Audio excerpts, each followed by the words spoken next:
Hello, I'm Janice Lee, and I'm a decorative arts and residential contents appraiser. And we're going to continue the conversation of why damage does not have to be your loss.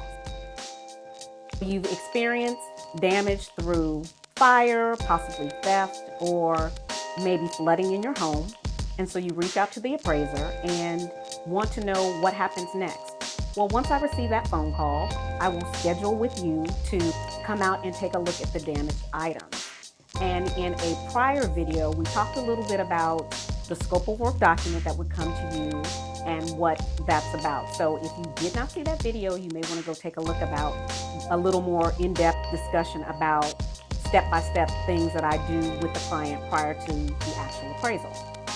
So I'm scheduled, I'm coming out to meet with you, and what are we going to do? Well, what would happen really depends on the scenario around your damage. If the item is totally gone, if you don't have an inventory, then I'm going to work with you to recreate what you had.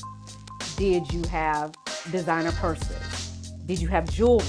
Did you have a sofa? If you're not able to tell me what you had in the house, then we're going to have to spend some time sitting down discussing room by room in your mind's eye what you had in the home for me to take a look at.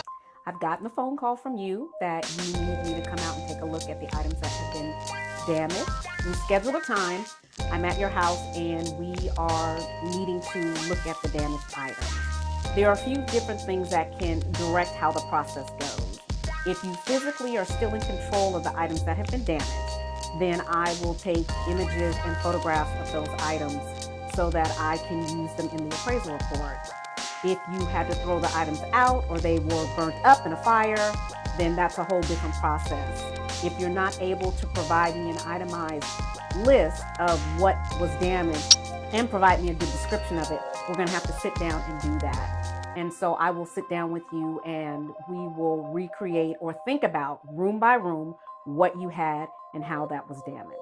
Once I have the list of the items with you, I may ask you to check email up in the cloud to see if you actually have images of perhaps the room with the items in it. If you do not have receipts, we're going to have to try to prove that you actually have those items.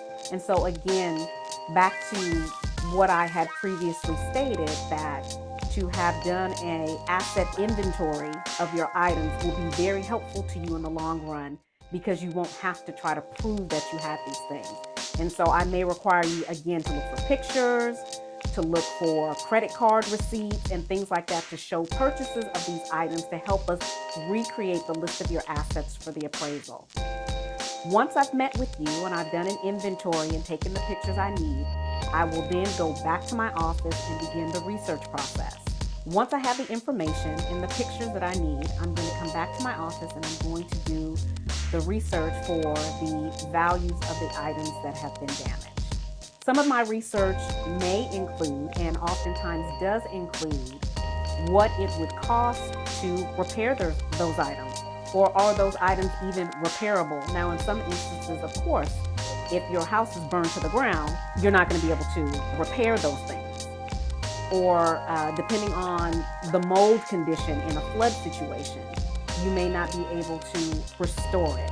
And so we're going to bring those things into consideration as well as part of the appraisal process to provide that information to you, the client, and also to the insurance provider so that you all can make a decision on what's the next best move for you. The appraisal process may not necessarily guarantee that you will get everything replaced with your insurance company.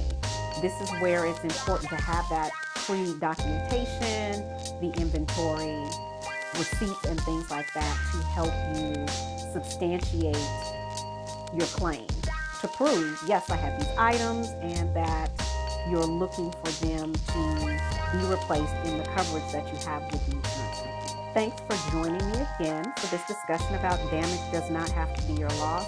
I hope that you found it helpful and that you will consider some of the information, because when you're actually going through the situation, it can be a little stressful trying to find information or know what to do in the scenario. If you have not seen some of the previous videos, I encourage you to go back and take a look. That information as well would be helpful as far as working with an appraiser. And please follow me on the social media platforms listed below. Thanks.